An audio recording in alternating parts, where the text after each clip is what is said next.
Azkenen, baserri aukera aukien duenez, eta bertan planteatu duen, baserri ze aukerak emango zizkigunez.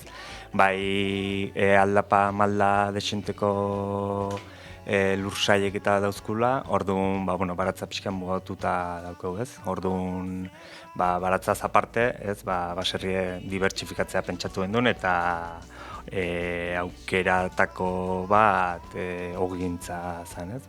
Beti gustatu zaikulak ore bai fermentazio luzeko ogie, sofire bai kultura alemana, ez?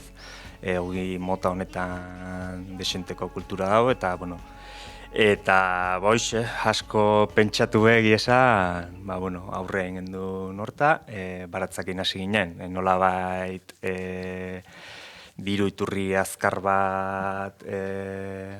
bat zalako, eta gero, okindegian kokatu pentsatzen, ze baserri bertan kanpoko eraikin bat eraiki hortako, eta hortan jarri ginen eta eraikitzen.